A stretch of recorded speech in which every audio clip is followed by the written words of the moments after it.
ദൈവനാമത്തിൽ നന്ദിയോടെ സ്തോത്രം. ഇന്ന് ഞാൻ എടുക്കാനായിട്ട് ഉദ്ദേശിക്കുന്ന വിഷയം എന്ന് പറയുന്നത് ഒരു വിധത്തിലുള്ള ആഴത്തിലുള്ള ഒരു തിരുവചന പഠനമാണ്. നമ്മൾ ഈ ലോകത്തിൽ 4 വിധത്തിലുള്ള ആളുകളെ കാണാനായിട്ട് സാധിക്കും.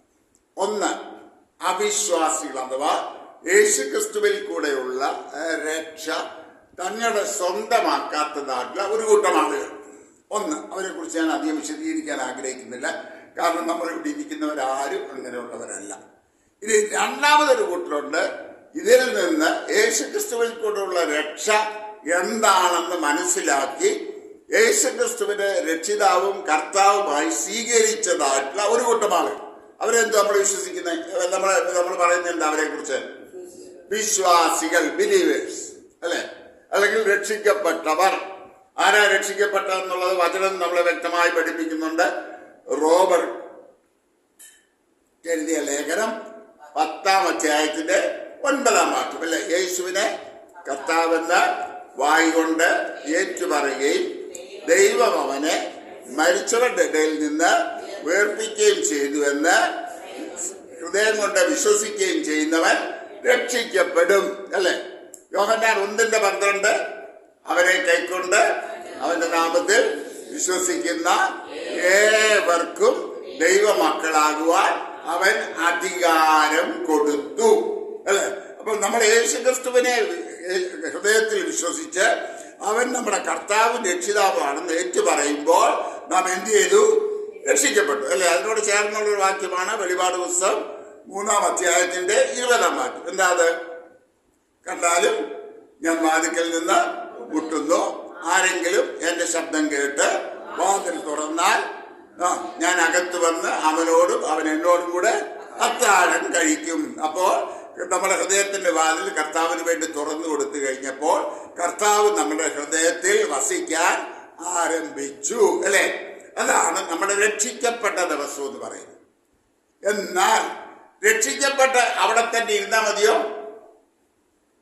ഒരു കുഞ്ഞ് ജനിച്ചു. ഇപ്പം ലിനുവിനും സാറയ്ക്കും ഒരു മോൻ ജനിച്ചു. ആ കുഞ്ഞ് എപ്പോഴും അങ്ങനെ ഇരുന്നാൽ സന്തോഷമാണോ? ഇല്ലമ്മ അല്ല, ഇല്ലേ? നമുക്ക് എന്തോ ഒരു ടെൻഷനാ അല്ലെ.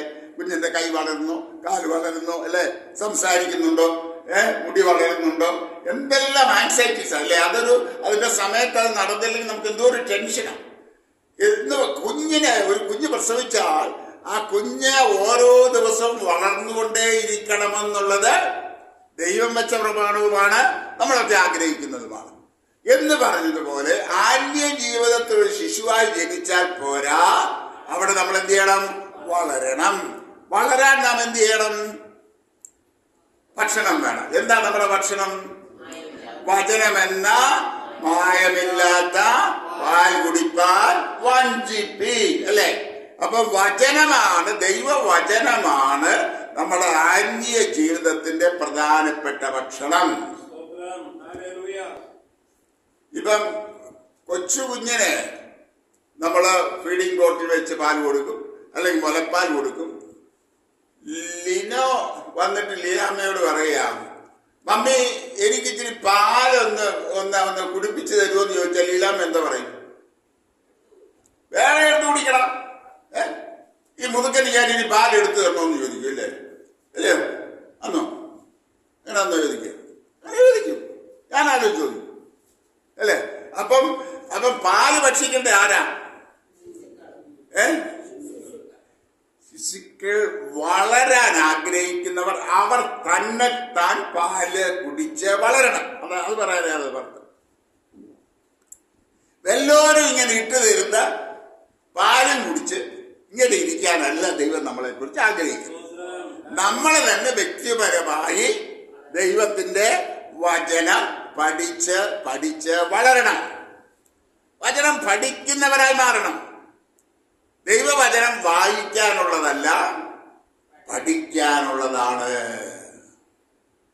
ആ ദൈവവചനം പഠിക്കും തോറും അതിൽ ആത്മീയ മർമ്മങ്ങൾ നമ്മൾ ഗ്രഹിച്ച് നമ്മുടെ ആത്മാവ്, നമ്മുടെ ഉള്ളിലെ മനുഷ്യൻ എന്ത് ചെയ്യും? പുഷ്ടി പ്രാപിക്കും, ശക്തിപ്പെടും. ഉള്ളിലെ മനുഷ്യൻ ശക്തിപ്പെടുമ്പോൾ പാപത്തിന്റെ ശക്തികൾ തന്നെ പൊട്ടിപ്പോകും. നമ്മളൊക്കെ പഴയ നമ്മുടെ പറമ്പുകളിലൊക്കെ വലിയ മരങ്ങളൊന്ന് ശ്രദ്ധിച്ചാൽ ആ മരങ്ങളുടെ ഇടയ്ക്കൂടി ഇങ്ങനെ ചില വരികൾ കാണും. എന്താ വരി? അതിൽ ചെറിയ ചെടിയായിരുന്നപ്പോൾ ചുറ്റിയിരുന്ന ചില വള്ളിച്ചെടികളാണ്. പക്ഷെ തടി അങ്ങോട്ട് വലുതാകാൻ തുടങ്ങിയപ്പോഴോ ഞാൻ കണ്ടിട്ടില്ല. തടി വലുതാകുമ്പോൾ എന്ത് സംഭവിക്കും? വള്ളി പൊട്ടിപ്പോവും. പക്ഷെ വള്ളി പൊട്ടിപ്പോയാലും അതിന് ചില പാടൊക്കെ അവിടെ കാണും, അല്ലേ? കണ്ടിട്ടില്ലേ നിങ്ങളാരും? അല്ലേ? പഴയ തലമുറയെല്ലാം നല്ലപോലെ കണ്ടിട്ടുള്ളതാ. അപ്പോൾ ഇതേപോലെ നമ്മുടെ ആത്മാവ് സംബന്ധിച്ചിട്ട് നമ്മുടെ ആത്മീയ മനുഷ്യൻ പുഷ്ടി പ്രാപിക്കുമ്പോൾ പാപത്തെ, നമ്മളെ ചുറ്റിയിരിക്കുന്ന പാപത്തിന്റെ കെട്ടുകൾ തന്നെ പൊട്ടിപ്പോയിക്കൊള്ളും. നമ്മളായിട്ടൊന്നും ചെയ്യണ്ട. ഇതൊരു വലിയ ആത്മീയ മർമ്മമാണ്, നമ്മളിത് മനസ്സിലാക്കണം. അതുകൊണ്ട് വചന പഠനം, നമ്മൾ തന്നെ വചനം പഠിക്കേണ്ടതിന്റെ ആവശ്യകത അത്യാവശ്യം. ഇനി ഒരുപാട് ഉദാഹരണങ്ങൾ പറയുന്നത് ഞാൻ അതിലേക്കൊന്നും കയറുന്നില്ല, സമയത്തോട് നമുക്ക് വലിയ ഗഹനമായ വിഷയം വേറെ കിടക്കുന്നു. അപ്പോ ഒന്നാമത് നമ്മൾ രക്ഷിക്കപ്പെട്ട് കഴിഞ്ഞ് ആത്മീയമായി വളരണമെങ്കിൽ വചനമെന്ന പാൽ കുടിക്കണം. രണ്ടാമത് നമുക്ക് എന്ത് വേണം? കൂട്ടായ്മ വേണം. ആരുമായിട്ടാ കൂട്ടായ്മ? രക്ഷിക്കപ്പെട്ടതിന് ശേഷം പിന്നെയും പഴയ പാരമ്പര്യ സഭയിൽ ചെയ്യുന്ന കുറിയലായിസോ എന്ന് പറഞ്ഞിരിക്കാനാണോ ദൈവം നമ്മളെ വിളിച്ചത്? അല്ല. നമ്മളെ വേർപെട്ട ജനത്തോടുകൂടി ഒരുമിച്ച് ആരാധിക്കാനാ ദൈവം നമ്മളെ വിളിച്ചിരിക്കുന്നത്. അതുകൊണ്ട് തന്നെ വചനം ചോദിക്കുന്നു, അവിശ്വാസിയും വിശ്വാസിയുമായിട്ട് എന്തൊരു യോഗ്യത, എന്തൊരു കൂട്ടായ്മ? ഇരുളിന് വെളിച്ചത്തോടെ എന്ത് കൂട്ടായ്മ? ഞാൻ വചനഭാഗം എടുക്കാത്ത വൃന്ദലേഖനത്തിൽ നമ്മൾ പാടുന്നുണ്ട്.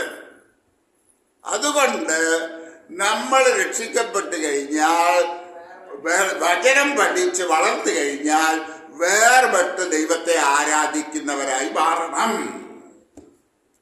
പിന്നെയും പഴയ പാരമ്പര്യത്തിൽ നമ്മൾ കടിച്ചു തൂങ്ങരുത്.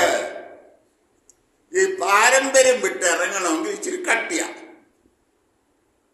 ഇല്ലേ വരൂ? ഈസിയാണോ? ഒട്ടും ഈസിയല്ല, വളരെ പ്രയാസമായി പാരമ്പര്യത്തിന്റെ കെട്ടുപൊട്ടണമെങ്കിൽ.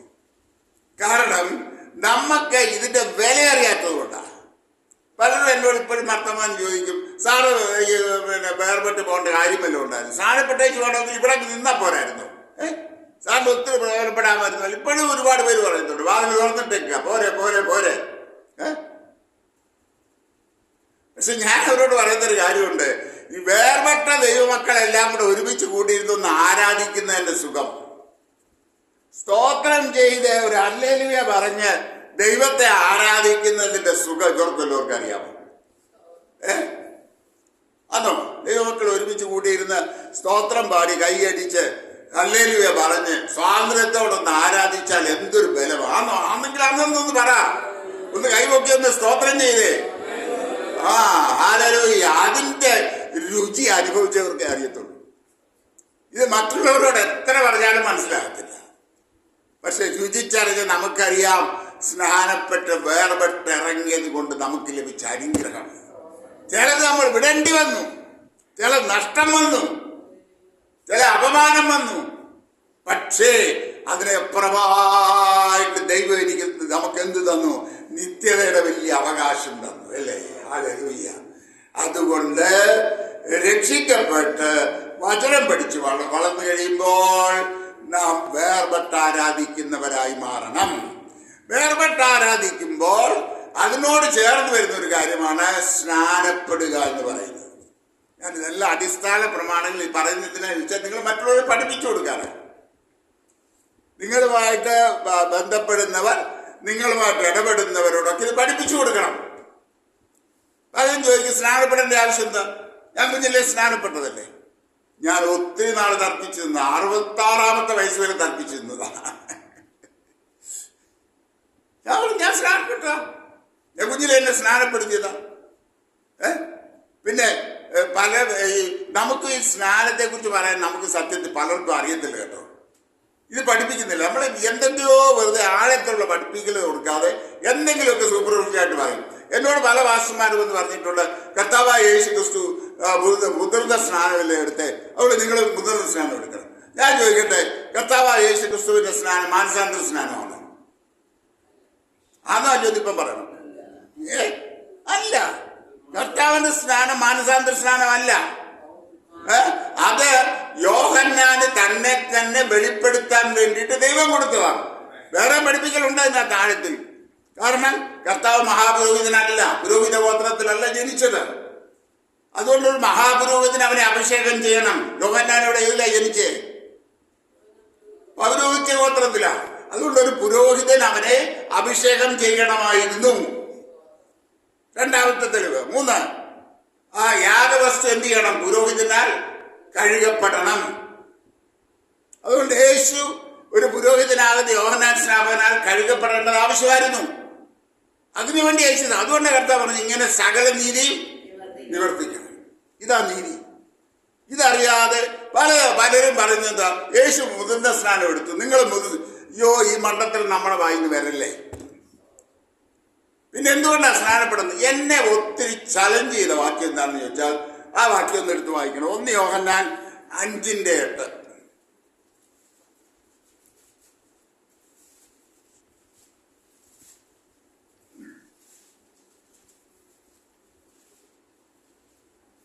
എടുത്തവർക്ക് വായിച്ചു.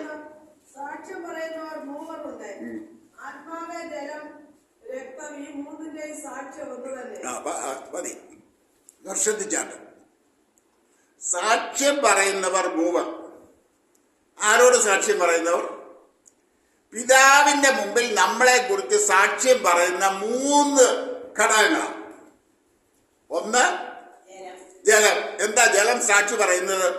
ഇവൻ എന്നെ ജലത്തിൽ സാക്ഷീകരിച്ചതാണ്. 2 എന്താ? രക്തം. രക്തം എന്ന് പറയും കുഞ്ഞാടിന്റെ രക്തത്താൽ ഇവൻ വീണ്ടെടുക്കപ്പെട്ട പൈതലാ, അവന്റെ രക്തത്താൽ കഴുകൽ പ്രാപിച്ച പൈതലാ. അതാ 2ാമത്തെ സാക്ഷ്യം. 3ാമത്തെ സാക്ഷ്യം ആത്മാവ്. ശുദ്ധാത്മാ പറയും, ഇവൻ എന്നാൽ നിറയപ്പെട്ടവനാ, ഇവൻ ആത്മാവിലും സത്യത്തിലും ആരാധിക്കുന്നവനാ. അതുകൊണ്ട് ഒരു കാര്യം ഞാൻ പറയട്ടെ, പരിശുദ്ധാത്മാഭിഷേകം പ്രാപിച്ചിട്ടില്ലാത്തവർ നിർബന്ധമായി ദൈവസന്നിധിയിൽ കാത്തിരുന്ന് പരിശുദ്ധാത്മാഭിഷേകം പ്രാപിക്കണം. പരിശുദ്ധാത്മാഭിഷേകം ഓപ്ഷണൽ അല്ല, ഇറ്റ് ഈസ് കമ്പൽസറി. ദൈവമക്കൾക്ക് ദൈവം വെച്ചിരിക്കുന്ന അടയാളമാണ്. വാഗ്ദത്തത്തിന് അച്ചാരമായ പരിശുദ്ധാത്മാവിനാൽ നിങ്ങളെ മുദ്രയിട്ടിരിക്കുന്നു. അപ്പൊ പരിശുദ്ധാത്മാവെന്ന് പറയുന്നത് വീണ്ടെടുപ്പ് നാളിനായി ദൈവം നമുക്ക് തന്നിരിക്കുന്ന മുൻകൂർ അഡ്വാൻസാണ്. അപ്പൊ പരിശുദ്ധാത്മാവിനെ നാം പ്രാപിക്കണം. ഇതാണ് ഈ 3ന്റെ സാക്ഷി നമുക്ക് ഉണ്ടാകണം. അല്ലെങ്കിൽ ദൈവസന്നിധി കാണപ്പെടുമോ ഇല്ലയോ എന്ന് നമ്മൾ തന്നെ വചനത്തിന്റെ അടിസ്ഥാനത്തിൽ ശോധന ചെയ്തോണം. ഞാൻ ആരെയും ജഡ്ജ് ചെയ്യാനൊന്നും ഞാനില്ല. പക്ഷെ ഈ കേട്ട വചനത്തിൽ നിങ്ങളൊന്ന് ശോധന ചെയ്ത്. പിന്നെ മർക്കോസിന്റെ സുവിശേഷം 16-ാം അധ്യായത്തിന്റെ 16-ാം വാക്യം, വിശ്വസിക്കുകയും സ്നാനമേൽക്കുകയും ചെയ്തവർ രക്ഷിക്കപ്പെടും. ഇനി കുറച്ചുകൂടെ ആഴത്തിലുള്ള പഠിപ്പിക്കൽ ഞാൻ പറയാൻ ആഗ്രഹിക്കുക. എഫേസ്യ ലേഖനം 2-ാം അധ്യായത്തിന്റെ 1-ാം അധ്യായത്തിന്റെ 21-ാം വാക്യം ഒന്ന് വായിച്ച്. 1:21.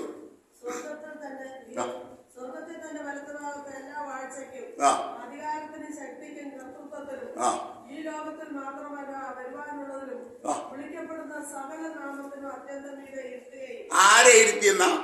കർത്താവായ യേശു ക്രിസ്തുവിനെ ദൈവം ഇരുത്തി. എവിടെ ഇരുത്തിയിരിക്കുന്നത്? പിതാവിന്റെ വലത്തുഭാഗത്ത്. സകല വാഴ്ചകൾക്കും സകല അധികാരങ്ങൾക്കും സകല കർത്തൃത്വങ്ങൾക്കും സകല നാമത്തിനും അത്യന്തം മീതെ. ഇനി എഫേസ്യർ 2:7.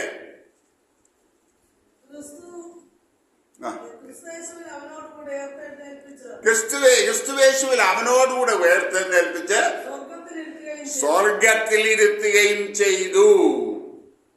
അപ്പോൾ ഇനി ഒരു വാക്യം കൂടെ വായിച്ചിട്ട് ഞാൻ 3 ചേർത്തിട്ട് എക്സ്പ്ലെയിൻ ചെയ്യാം. കൊലോസ്യർ 2:12. കൊലോസ്യർ 2:12.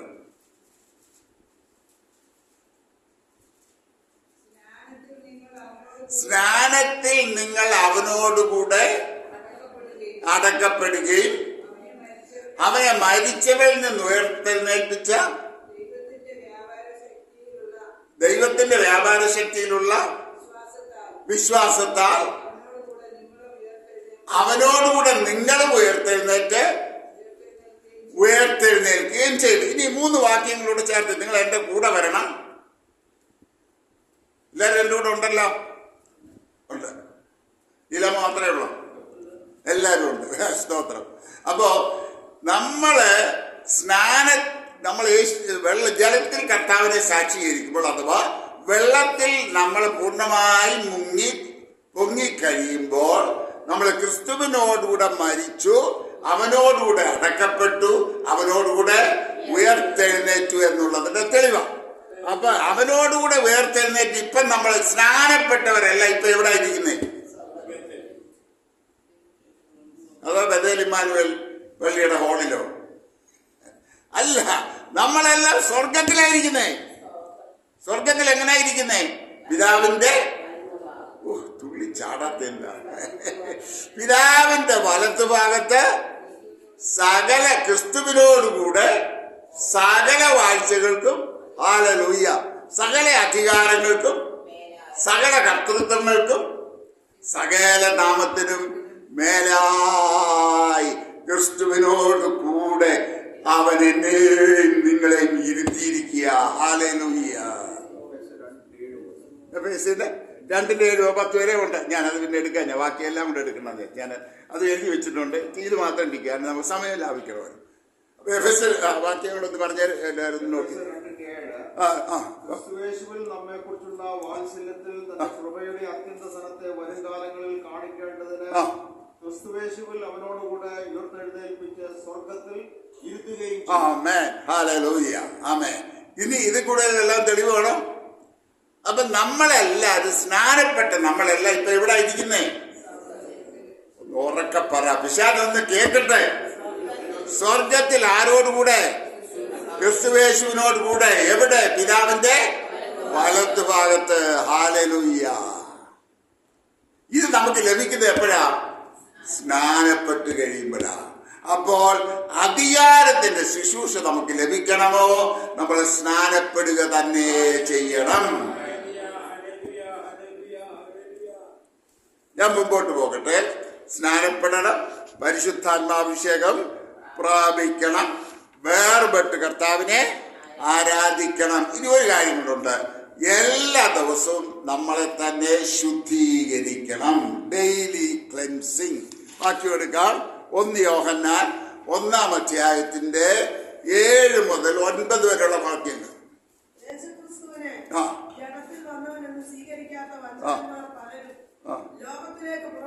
ഇല്ല, 1 യോഹന്നാണ്. യോഹന്നാൻ സുവിശേഷം. ആ ആ ആ ആ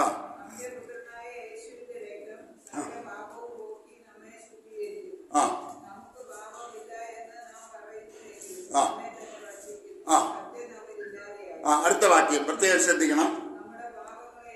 നമ്മുടെ പാപങ്ങളെ ഏറ്റുപറയുന്നുവെങ്കിൽ അവൻ നമ്മോട് പാപങ്ങളെ ക്ഷമിച്ച് സകല അനീതിയും പോക്കി നമ്മെ ശുദ്ധീകരിപ്പാൻ തക്കവണ്ണം വിശ്വസ്തനും നീതിമാനുമാകുന്നു.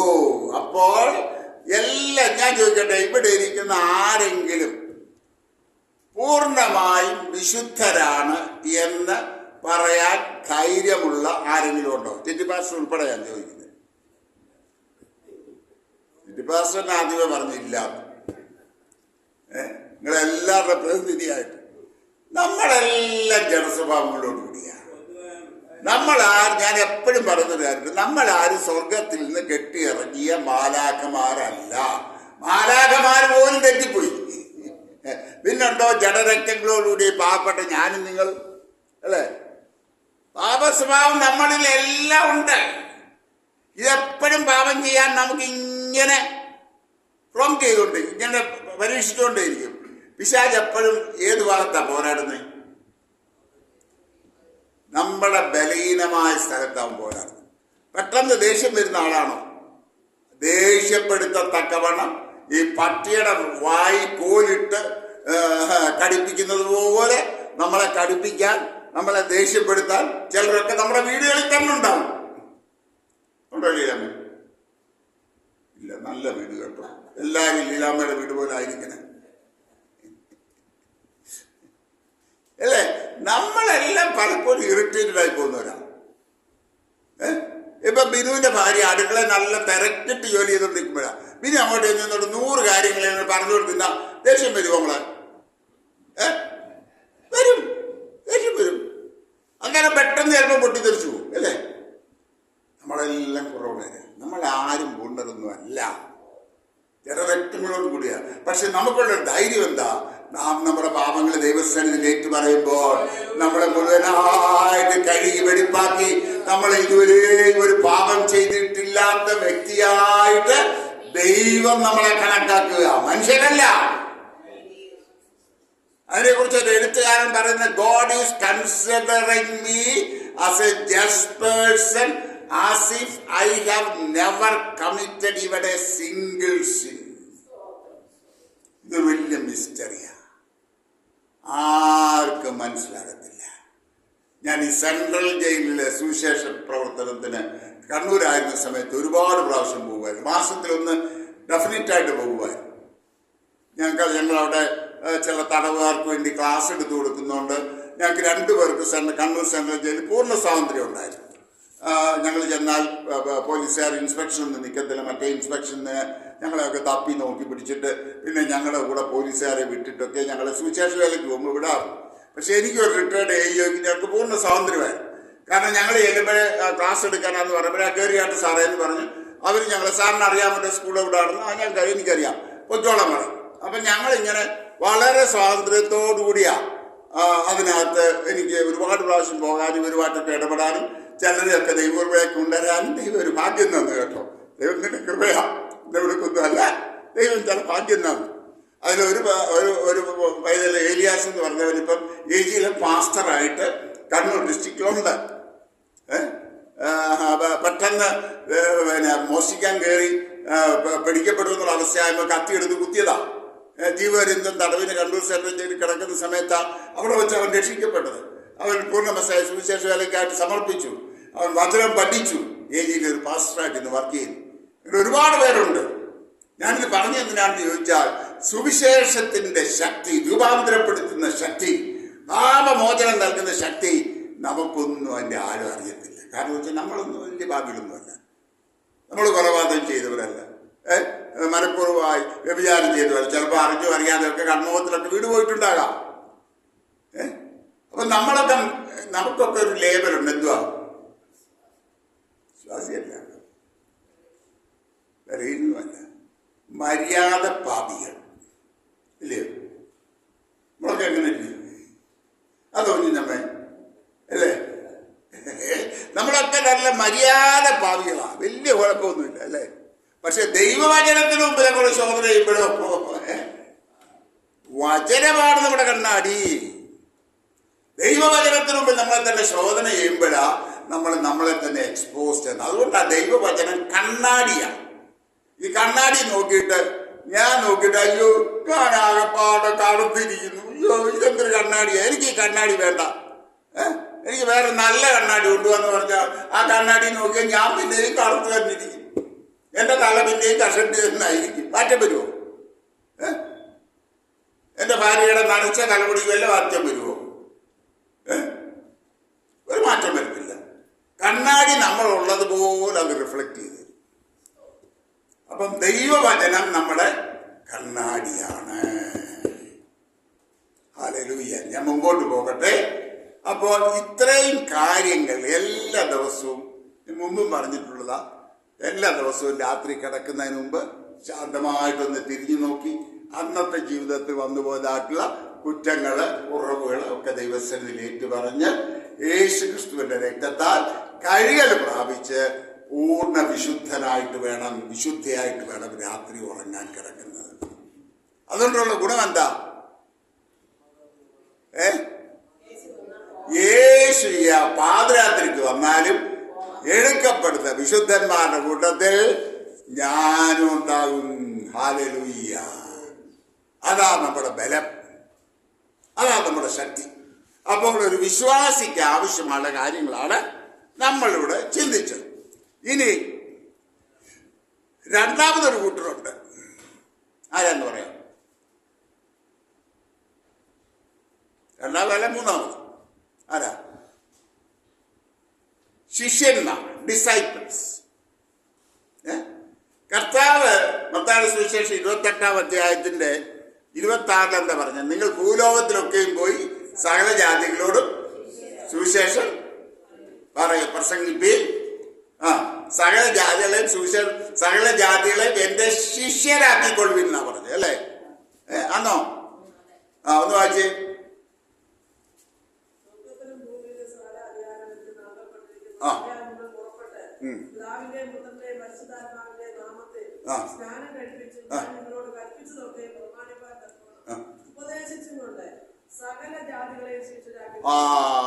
സകല ജാതികളെ വിശ്വാസികളാക്കാനല്ല പറഞ്ഞത്, ശിഷ്യരാക്കിക്കൊള്ളുവീൻ. അങ്ങനെയാണെങ്കിൽ ആരാണ് ശിഷ്യൻ? അപ്പോൾ ക്രിസ്തീയ ജീവിതത്തിന്റെ അടുത്ത പടി എന്ന് പറയുന്നത് എന്താണ്?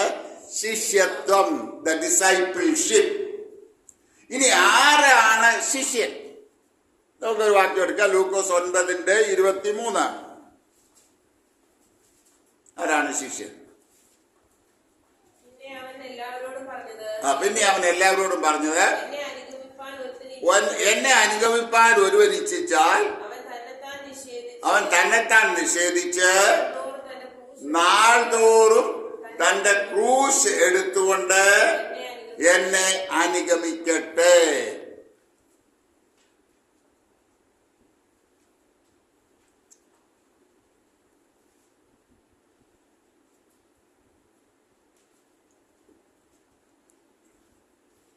അവിടെ ഒരു കാര്യം ശ്രദ്ധിച്ചാൽ തുടങ്ങുന്ന എങ്ങനാ?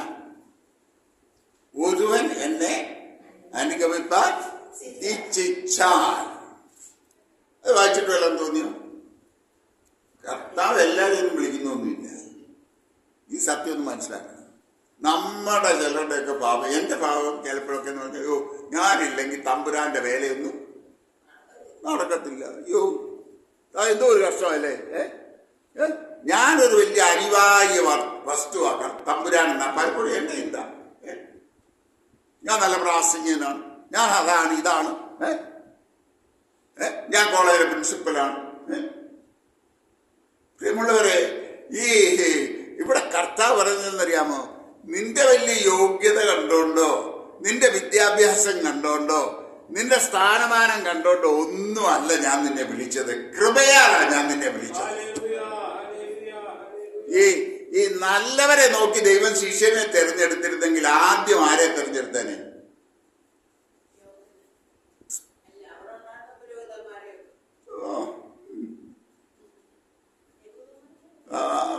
പപ്പ പാസ്റ്റർ ആയിരുന്നുകൊണ്ടായിരിക്കും പുരോഹിതന്മാരെയൊക്കെ തെരഞ്ഞെടുക്കുമെന്ന് പറഞ്ഞാല്. അല്ല, വരുന്നൊന്ന് ശ്രദ്ധിച്ചേ.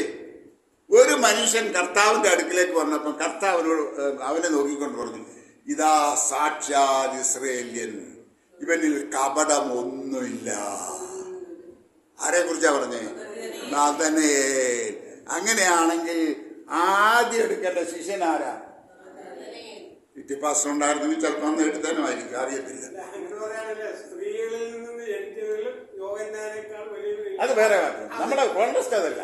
നമ്മുടെ കോൺടെസ്റ്റ് ഇവിടെ എന്ന് പറയുന്നത് കർത്താവ് യോഹന്നാനെ തെരഞ്ഞെടുത്തോ? ഇല്ലല്ലോ, ഇല്ല, തെരഞ്ഞെടുത്തില്ല. പക്ഷെ നീ ഏറ്റവും വലിയ ഇവൻ സാക്ഷാൽ ഇസ്രയേലിൽ, ഇവനിൽ കപടമില്ലെന്ന് കർത്താവ് തന്നെ കൊടുത്ത സർട്ടിഫിക്കറ്റാ.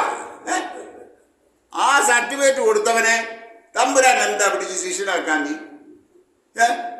ഒറ്റവെട്ടിന് മഹാപുരോഹിതന്റെ കാതറക്കുന്ന പത്രോസിനെയും വേലക്കാരുടെ മുമ്പിലും സാധാരണക്കാരുടെ വേലക്കാരുടെ മുമ്പിലും ഒക്കെ എന്നെ തള്ളി പറയുന്നവൻ, എടുത്തിയാട്ടക്കാരൻ, പിന്നെ എല്ലാവരും തള്ളി പറഞ്ഞാലും ഞാൻ നിന്നെ തള്ളി പറയത്തില്ലെന്ന് പറഞ്ഞ് മാറോട് ചേർന്നിരുന്ന വേറൊരുത്തൻ, 30 വെള്ളിക്കാശിന് കാണിച്ചു കൊടുത്ത വേറൊരുത്തൻ, ഇവനെയൊക്കെ കർത്താവ് തെരഞ്ഞെടുത്തത്. അയ്യോ, നമ്മളാദ്യം തെരഞ്ഞെടുക്കുമോ? എടുത്തു വെച്ചു പാസ്റ്റർ, നമ്മളതൊന്നും എടുക്കത്തില്ല, ഞാനത് എടുക്കത്തില്ല. പക്ഷെ കർത്താവ് തെരഞ്ഞെടുത്ത അങ്ങനെയുള്ളവരെയാ. കർത്താവിന് നീതിമാന്മാരെയല്ല വേണ്ടിയത്, അവന് പാപികളെ രക്ഷിപ്പാനായി ലോകത്തിൽ വന്നത്. ഹല്ലേലൂയ. അതുകൊണ്ട് അപ്പോസ്തലൻ പറഞ്ഞത്, ആ പാപികളിൽ ഞാൻ ഒന്നാമൻ. കൃപയാൽ അവൻ നമ്മെ തെരഞ്ഞെടുത്തു, അവന്റെ മകനും അവകാശമാക്കി തീർത്തു. ഹല്ലേലൂയ. പുത്രത്വത്തിന്റെ അവകാശം തന്നു. അപ്പോൾ നാം അവനെ അനുഗമിക്കാൻ താല്പര്യമുണ്ടെങ്കിൽ എന്ത് ചെയ്യണം? തന്നെത്താൻ ത്യജിക്കണം. ഡിനൈ അവേഴ്സെൽഫ് എന്ന് പറഞ്ഞ അർത്ഥം എന്തുവാ? നാളെ മുതൽ ഞാൻ കാഷായ വസ്ത്രമൊക്കെ ധരിച്ച് എൻ്റെ കുടുംബത്തെ ഉപേക്ഷിച്ച് ഹിമാലയത്തിൽ പോയി സന്യസിക്കണമെന്നാണ്? അല്ല, തന്നെത്താൻ ത്യജിക്കുക എന്ന് പറഞ്ഞാൽ എൻ്റെ ആഗ്രഹങ്ങളോടും എൻ്റെ താല്പര്യങ്ങളോടും എൻ്റെ അഭിലാഷങ്ങളോടും ഞാൻ നോ പറയുക. കർത്താവേ, നീ എന്ത് പറയുന്നു അത് ഞാൻ അനുസരിക്കുക. Saying no to myself and yes to the Lord. എന്നോട് നോ എന്ന് പറയുക, കർത്താവിനോട് യെസ് എന്ന്. ഇത് വളരെ പ്രയാസമുള്ളൊരു കാര്യമാണ്. It's A very difficult thing. കർത്താവ് അതിനെ നമ്മളെ വിളിച്ചത്. നമ്മളെ അതുകൊണ്ട് തന്നെ കർത്താവ് പറഞ്ഞു, എന്നേക്കാൾ അധികം അപ്പനെയോ അമ്മയോ സഹോദരങ്ങളെയോ വീടിനെയോ സമ്പത്തിനെയോ സ്നേഹിക്കുന്നവർ ആരും എനിക്ക് കൊള്ളാവുന്നവരല്ല. വളരെ ശക്തമാണ് കർത്താവ് പറഞ്ഞത്. നമ്മളെ ഇന്ന് എല്ലാവരും വന്നോ ഇവിടെ വന്ന കാർ കിട്ടും, ഇവിടെ വന്ന വീട് കിട്ടും, ഇവിടെ വന്ന അത് കിട്ടും, ഇത് കിട്ടും, വന്നോ അല്ലേ? ഹോട്ടലിന്റെ മുമ്പില് ഇന്നത്തെ സ്പെഷ്യൽ എന്ന് പറഞ്ഞ് എഴുതി വെച്ചേച്ച് ഒരു മനുഷ്യൻ അവിടെ നിന്നുകൊണ്ട് വായോ എന്ന് വിളിക്കുന്ന പോലെ ഇന്ന് സുവിശേഷ കോളത്ത് അത് കിട്ടും, ഇത് കിട്ടും, വന്നോ. കർത്താവ് അങ്ങനെ എല്ലാവരും ഒന്നും വിളിക്കുന്നൊന്നുമില്ല. നിനക്ക് വരണോ? എല്ലാവരും കർത്താവ് സ്നേഹിക്കുന്നു, എല്ലാവരും വരണമെന്ന കർത്താവിന്റെ ആഗ്രഹം. പക്ഷേ തെരഞ്ഞെടുപ്പ് നിന്റേതാണ്. ഇത് ക്രിസ്തീയ മാർഗം എന്ന് പറയുന്നത് ക്രൂശിന്റെ മാർഗമാണ്. സമൃദ്ധിയും സമ്പത്തും കാറും വീടും ഒക്കെ അവനെ അന്വേഷിക്കുമ്പോൾ കൂടെ വന്നോളും. പക്ഷെ അവൻ നിന്നെ വിളിച്ചത് അവനോടുകൂടെ മരിക്കാനാ. Deeper commitment. കർത്താവ് ഇത് പറഞ്ഞപ്പോഴ് അവനെ വിട്ട് എല്ലാവരും സ്ഥലം വിട്ടത്. ഇത് കഠിനവാക്ക. ഇത് ഞങ്ങൾക്ക് പറ്റിയതല്ല. 5 അപ്പം കൊണ്ട് നീ 5000 പേരെ പോഷിപ്പിച്ചതൊക്കെ വളരെ നല്ലതാ, ഞങ്ങളൊക്കെ തിന്നു. രോഗികളെ സൗഖ്യമാക്കുന്നത് വളരെ നല്ലതാ. പക്ഷേ എന്റെ ശരീരം ഭക്ഷിക്കണം, എന്നോടുകൂടെ മരിക്കാൻ തയ്യാറാകണമെന്ന് പറഞ്ഞപ്പോൾ അനേകരും അവനെ വിട്ടുപോയി. പറഞ്ഞു വരട്ടെ. അപ്പോൾ തന്നെത്താൻ ത്യജിക്കണം. നാൾതോറും തന്റെ ക്രൂശ് എടുത്തുകൊണ്ട് തന്നെ അനുഗമിക്കണം. എന്താ ക്രൂശ്? എന്താ കാണിക്കുന്നത്? Cross is A symbol of suffering, shame, humiliation, suffering and ultimately death. അല്ലേ? ക്രൂശ് എന്ന് പറയുന്നത് നിന്ദയുടെയും പരിഹാസത്തിന്റെയും കഷ്ടതയുടെയും മരണത്തിന്റെയും പാതയാ. പ്രിയമുള്ളവർ, നമുക്കിന്ന് ആരാധിക്കാൻ വളരെ സൗകര്യമുണ്ട് അല്ലേ? മനോഹരമായ AC ഹാളിൽ ഇരുന്ന് നമ്മൾ ആരാധിക്കുക. പക്ഷെ എത്ര പേര് കടന്നു വരും അല്ലേ? എത്ര പേരുണ്ട് നമുക്ക് ആരാധിക്കാൻ? വളരെ കുറച്ച് പേര് അല്ലേ? അവരുടെയായ ചെറിയ സഭകളുണ്ട്. നല്ലതാ, ചെറിയ സഭകളാണ് എനിക്ക് വാസ്തവത്തിൽ ഇഷ്ടം. കാരണം 1400ഓളം പേര് കൂടുന്ന ഒരു സഭയിലെ കുറേ ദീർഘവർഷങ്ങൾ ഞാൻ അറ്റൻഡ് ചെയ്തതാണ്. പക്ഷെ എനിക്ക് അതിനേക്കാൾ ഇഷ്ടം ചെറിയ സഭകളാണ്. കാരണം അവിടെയാണ് തമ്മിലുള്ള കൂട്ടായ്മ, അവിടെ തമ്മിലുള്ള അടുപ്പം, അവിടെ തമ്മിലുള്ളതായിട്ടുള്ള സ്നേഹബന്ധം, തമ്മിൽ അറിയാൻ കഴിയുന്നത്, ഭാരങ്ങൾ ചുമക്കാൻ കഴിയുന്നത് ചെറിയ സഭകളില്ല. അവിടെ നിങ്ങൾ ചെറിയ സഭയാന്ന് വിചാരിച്ച് ഭാരപ്പെടേണ്ട കാര്യമൊന്നുമില്ല. കർത്താവ് ആളുകളെ കൊണ്ടുവരുമ്പോൾ കൊണ്ടുവന്നാൽ മതി. നമ്മളെ ആളിനെ കൂട്ടാനൊന്നും പോകണ്ട. അതിനുവേണ്ടി പ്രവാചകനെയും കൊണ്ടുവരണ്ട, കൈനോട്ടക്കാരനെയും കൊണ്ടുവരണ്ട, മുഖം നോക്കി ഭാവി പ്രവചിക്കുന്നവരെയും കൊണ്ടുവരണ്ട. കർത്താവ് കൊണ്ടുവരുന്നവരെ കൊണ്ടുവരട്ടെ. ഈ വരങ്ങളൊക്കെ നടക്കട്ടെ, പ്രായോഗികമായി നടക്കട്ടെ. കൃപാവരങ്ങൾ നമ്മുടെ സഭയിൽ ഓപ്പറേറ്റ് ചെയ്യപ്പെടട്ടെ. കാര്യസാധ്യത്തിനല്ലാതെ, തങ്ങളെ തന്നെ വലുതായി കാണിക്കാനല്ലാതെ, പണസമ്പാദനത്തിനല്ലാതെ, സ്വാർത്ഥ താല്പര്യമില്ലാതെ കർത്താവിന്റെ കൃപാവരങ്ങൾ ഓപ്പറേറ്റ് ചെയ്യാൻ, കൃപാവരങ്ങളാൽ നിറഞ്ഞ ദൈവജനത്തെ സേവിക്കാൻ, കർത്താവിന്റെ സഭയെ ശുശ്രൂഷ ചെയ്യാൻ കർത്താവിന് ജനത്തെ ആവശ്യമുണ്ട്. ഞാനും നിങ്ങളും ആ ഒരു ലെവലിലേക്ക് കയറണമെന്നാണ് ദൈവം ആഗ്രഹിക്കുന്നത്. കയറാൻ ദൈവം നമ്മളെ സഹായിക്കട്ടെ. ഞാൻ മുമ്പോട്ട് പോകട്ടെ. അപ്പോൾ നമ്മളെ തന്നെ ക്രൂശിക്കണം. വചനത്തിൽ ഗലാത്യ ലേഖനം 2:20 നമ്മൾ വായിക്കുന്നു, ഞാൻ ക്രിസ്തുവിനോട് കൂടെ ക്രൂശിക്കപ്പെട്ടിരിക്കുന്നു, ഇനി ഞാനല്ല ക്രിസ്തു അത്രേ എന്നിൽ ജീവിക്കുന്നു. ക്രിസ്തുവിനോടുകൂടെ ക്രൂശിക്കപ്പെട്ട അനുഭവം എന്ന് പറഞ്ഞാൽ അതിന്റെ അർത്ഥം എന്തുവാ? എന്റെ കയ്യ് ക്രിസ്തുവിനോടുകൂടെ ക്രൂശിക്കപ്പെട്ടിരിക്കുക. ഒരുത്തം വന്ന് എനിക്കിട്ട് 2 കീച്ചു തന്നു. അപ്പൊ എനിക്ക് ചാടി എഴുന്നേറ്റ് അടിക്കാൻ പറ്റുമോ? എന്റെ കൈ കൊണ്ടിരിക്കുക ക്രൂശ്. എന്റെ നാക്ക് ക്രൂശിക്കപ്പെട്ടു. എന്നെ ഒരുത്തനങ്ങ് സ്ഥിരമായിട്ടങ്ങ് ചൊറിഞ്ഞും പറഞ്ഞും ഇരിക്കുക. എനിക്ക് വല്ലതും പറയാൻ പറ്റുമോ? കാരണം എന്റെ നാക്ക് എവിടാ? ക്രൂശില്ല. പക്ഷെ എന്റെ നിങ്ങളുടെ നാക്കും കൈയും ഒക്കെ ഇടയ്ക്കിടയ്ക്ക് ക്രൂശിന്ന് ഇറങ്ങി വരും. പിന്നെ നമ്മൾ ക്രൂശിലോട്ട് കയറും. അല്ലേ? നമ്മുടെ അനുഭവം പലപ്പോഴും ഇങ്ങനല്ലേ? ഇടയ്ക്കിടയ്ക്ക് നമ്മൾ ക്രൂശി കയറും. ഇടയ്ക്കിടയ്ക്ക് കർത്താവെ തൽക്കാലം ഒന്ന് നിൽക്കണേ, ഇതിന്റെ ഒരു മറുപടി പറഞ്ഞു ഞാൻ പിന്നെ അങ്ങോട്ട് ക്രൂശിലോട്ട് വന്നോ. അല്ലേ? ഇങ്ങനെയല്ല കൃപ പ്രാപിക്കും. ഇത് വലിയ ബുദ്ധിമുട്ടുള്ള കാര്യമാണ്. പ്രസംഗിക്കുന്ന എനിക്ക് പലപ്പോഴും പറ്റാത്ത കാര്യം, ഉള്ള കാര്യം സമ്മതിക്കാമല്ലോ. പക്ഷെ കർത്താവ് ആഗ്രഹിക്കുന്ന ഇതാണ്. This is what the Lord expects from us. വചനം പ്രതീക്ഷിക്കുന്ന ഇതാണ്. അതുകൊണ്ട് നമുക്ക് ഈ ഒരു അനുഭവത്തിലേക്ക് നമുക്ക് കടന്നു വരാനായിട്ട് ഇടയായി തീരട്ടെ. അങ്ങനെയാണെങ്കിൽ നമ്മളാണ് അവന്റെ ശിഷ്യന്മാർ. ഇനി മൂന്നാമതൊരു കൂട്ടരോടുണ്ട്, ബോണ്ടഡ് സെർവൻസ്. ബോണ്ടഡ് സെർവൻസ് എന്ന് പറയുന്നത് ചെവികളെ തുളച്ചവർ. ചെവികളെ തുളച്ചവരാണെന്ന് നോക്കാം. Bonded servants. പൗലോസ് പറയുന്നുണ്ട്, ഞാൻ ക്രിസ്തുവിന്റെ ചൂടടയാളം എന്റെ ശരീരത്തിൽ വഹിക്കുന്നു. ക്രിസ്തുവിന്റെ ചൂടടയാളം എന്തായി? ക്രിസ്തുവിന്റെ ചൂടടയാളം എന്ന് പറയുന്നത് നമുക്ക് ചില വാക്യങ്ങളൊക്കെ ഒന്ന് എടുക്കാം. ഈ പഴയ നിയമത്തിൽ നമ്മൾ നോക്കുമ്പോൾ 2 വിധത്തിലുള്ള അടിമകളുണ്ട്. 2 തരത്തിലുള്ള അടിമകളാണ്. ഒന്ന് സാധാരണ അടിമകൾ, ഓർഡിനറി സ്ലേവ്സ്. 2 bonded slaves. ഈ ബോണ്ടഡ് സെർവൻസ് ആരാണെന്ന് ചോദിച്ചാൽ, സ്ലേവ്സ് ആരാണെന്ന് ചോദിച്ചാൽ, പുറപ്പാട് പുസ്തകം 21-ാം അധ്യായത്തിന്റെ 2 മുതൽ 6 വരെയുള്ള വാക്യങ്ങൾ എടുത്തേ. പുറപ്പാട് 2-ന്റെ 21-ന്റെ 2 മുതൽ 6 വരെ. അവരുടെ മുമ്പാകെ നീ വെക്കേണ്ടുന്ന ഒരു എബ്രായദാസിനെ വിലക്ക് വാങ്ങിയാൽ 6 ശ്രദ്ധിക്കട്ടെ, 6 സംവത്സരം സേവിച്ചിട്ട്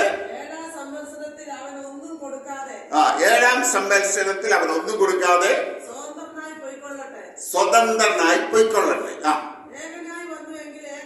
ഏകനായി വന്നുവെങ്കിൽ ഏകനായി പോകട്ടെ. അവന് ഭാര്യ ഉണ്ടായിരുന്നുവെങ്കിൽ ഭാര്യ അവനോടുകൂടെ പോകട്ടെ. ശ്രദ്ധിക്കണേ. അവന്റെ യജമാനൻ അവന് ഭാര്യയെ കൊടുക്കുകയും അവൾ അവനെ പുത്രന്മാരെയും പുത്രിമാരെയും പ്രസവിക്കുകയും ചെയ്തിട്ടുണ്ടെങ്കിൽ ഭാര്യയും മക്കളും യജമാനൻ ഇരിക്കണം. അവൻ ഏകനായി പോകണം. ഇനി അടുത്ത, എന്നാൽ ദാസൻ ഞാൻ എന്റെ യജമാനെയും എന്റെ ഭാര്യയെയും മക്കളെ സ്നേഹിച്ചുകൊണ്ട് ഞാൻ സ്വതന്ത്രനായി പോകയില്ലെന്ന് പറഞ്ഞാൽ, അടുത്തതാണ് വളരെ ശ്രദ്ധിക്കണം. തീർത്തു പറഞ്ഞാൽ യജമാനൻ അവനെ ദൈവസന്നിധിയിൽ കൂട്ടിക്കൊണ്ട് ചെന്ന് കതകിന്റെയോ കട്ടളക്കാലിന്റെയോ അടുക്കൽ നിർത്തിയിട്ട് സൂചി കൊണ്ട് അവന്റെ കാത് തുളയ്ക്കണം. പിന്നെ അവൻ എന്നേക്കും അവന്റെ ദാസനായിരിക്കും. ഇതാ ബോണ്ടഡ് സെർവന്റ് എന്ന് പറഞ്ഞ. ഞാനത് വിശദീകരിക്കണോ? ഒരു അടിമയെ എടുത്താൽ പഴയ കാലത്ത് റോമൻ ചക്രവർത്തിയുടെ കാലത്ത് റോമൻ സാമ്രാജ്യത്തിൽ അടിമകളുണ്ടായിരുന്നു. ഇസ്രായേൽ മക്കളോട് ദൈവം കൽപ്പിച്ചിട്ടുണ്ടായിരുന്നു ഇസ്രായേൽ മക്കളുടെ ഇടയിൽ നിന്ന് അടിമകളെ എടുക്കരുത്. പക്ഷെ ഫറവോന്റെ കാലഘട്ടം വന്നപ്പോൾ അതെല്ലാം മാറിപ്പോയി. അപ്പോ അടിമയെ എടുത്താൽ 6 വർഷം അവനെ സേവിച്ചാൽ 7ാമത്തെ വർഷം അവനെ സ്വതന്ത്രനായി വിടണം.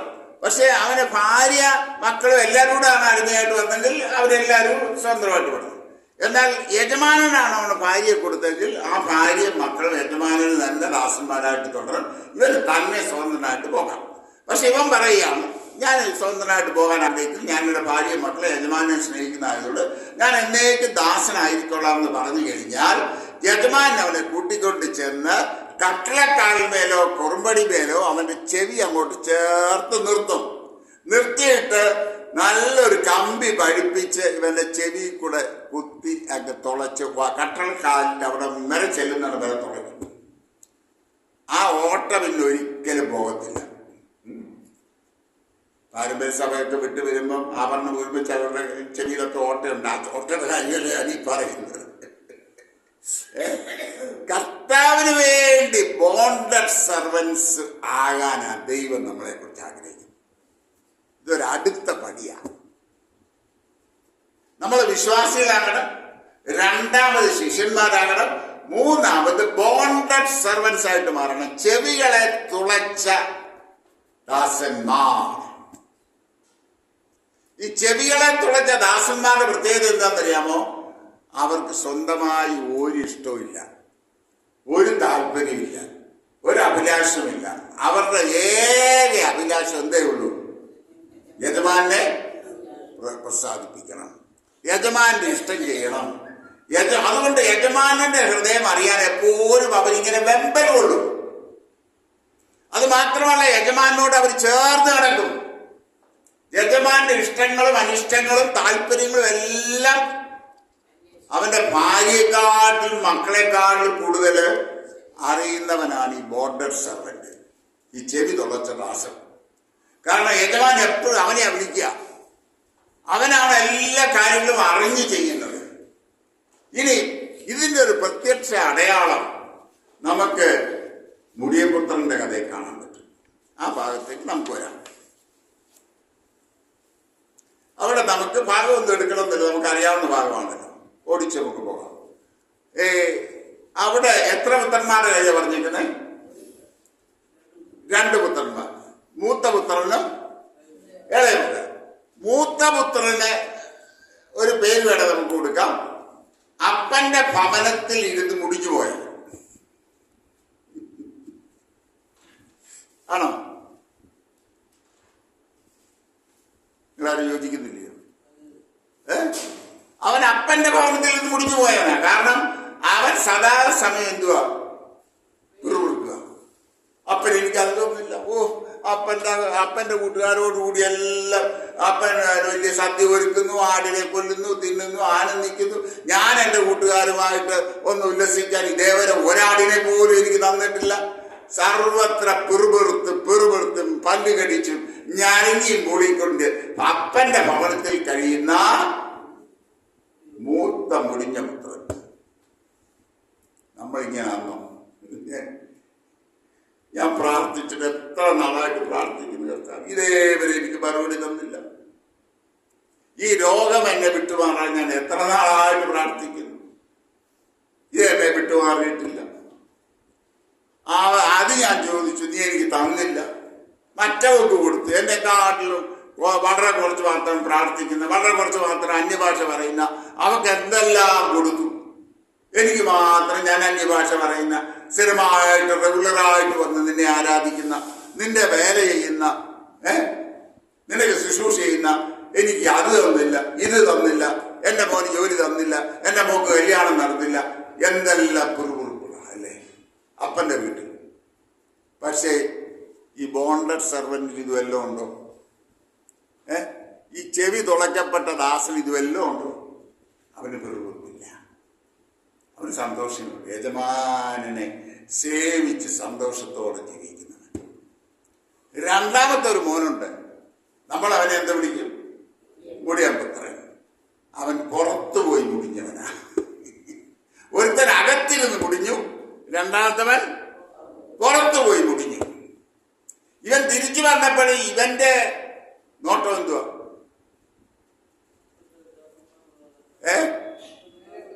വേലക്കാരിൽ ഒരുത്തനെ പോലെ തന്നെ ആക്കണം. അപ്പോൾ അവന്റെ ചിന്ത എന്തുവാ? വേലക്കാർ ധാരാളം ഭക്ഷിച്ച് ശേഷിപ്പിക്കുന്നു. അപ്പൊ എനിക്ക് തിരിച്ചു എന്നാ എന്തോ കിട്ടും അല്ലെ? അതുകൊണ്ടാണ് ദൈവവചനം പറഞ്ഞത്. ചില അവരുടെ ദൈവം വയറ്.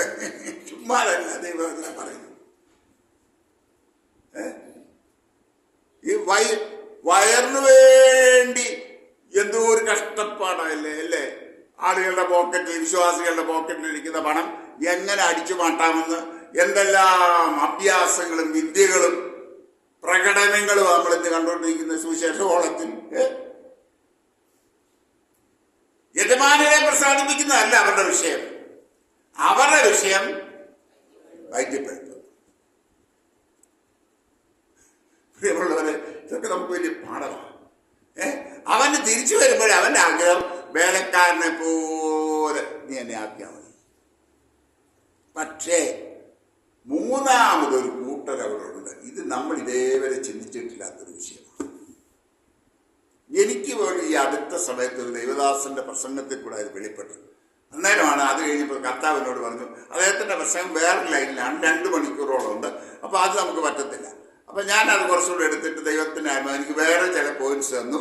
അതിന് എക്സ്പ്ലെയിൻ ചെയ്താണ് ഈ മെസ്സേജ്. അപ്പോൾ അതില് മൂന്നാമതൊരു കൂട്ടറുണ്ട്. ആരാന്നറിയാമോ? അവിടെ ഒരു ചെവി തുളച്ചൊരു ദാസനുണ്ടായിരുന്നു. ശ്രദ്ധിക്കണേ, അപ്പൻ മോനെ എതിരേൽക്കാൻ ഓടുന്ന കൂട്ടത്തിൽ ആരും ഓടുന്നു? ഈ ദാസൻ ഓടുക. സംശയമുണ്ടോ?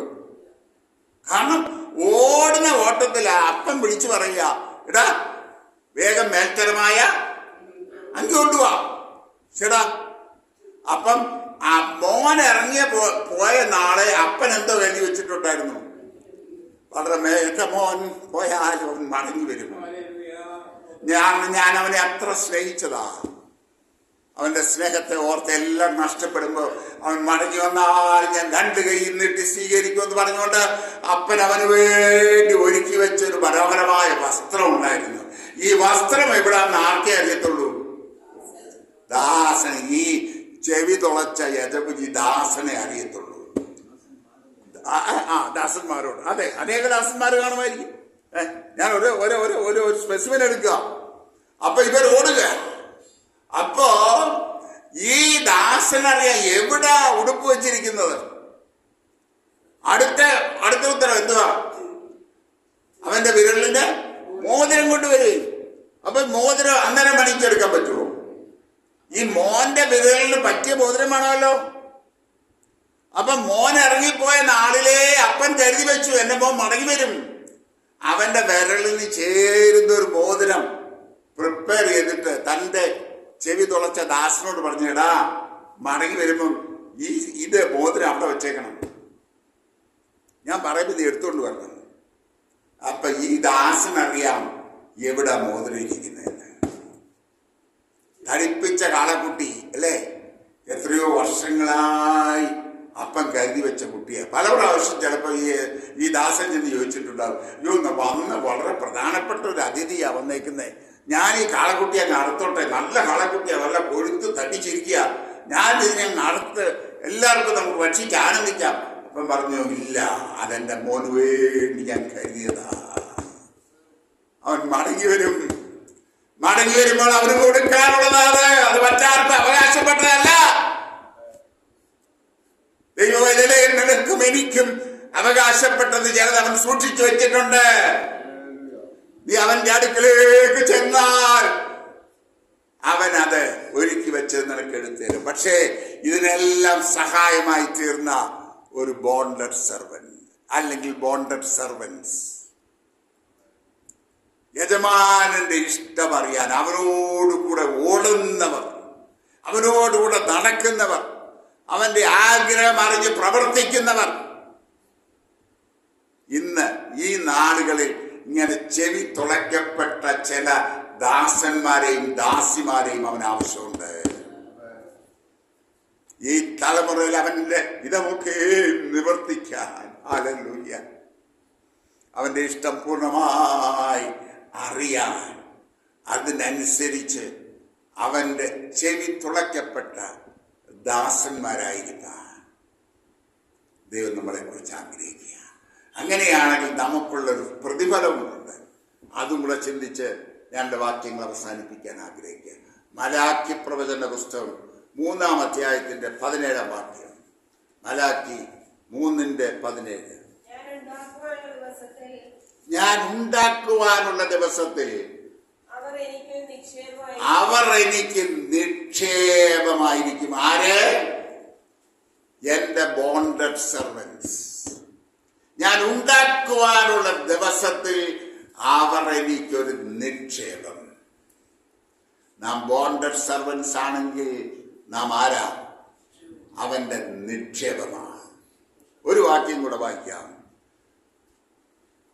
പുറപ്പാട് പുസ്തകം 19:5. പുറപ്പാട് 19:5.